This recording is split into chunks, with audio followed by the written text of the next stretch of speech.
国泰航空有限公司 （Cathay Pacific Airways Limited） 是美国籍 Royce Farrell 与澳大利亚籍 Sydney H. Lee Cancel 创办于1946年9月24日，是香港第一所提供民航服务的航空公司。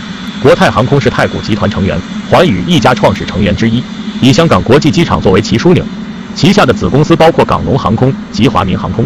2015年11月，国泰在波音777上启动了新涂装。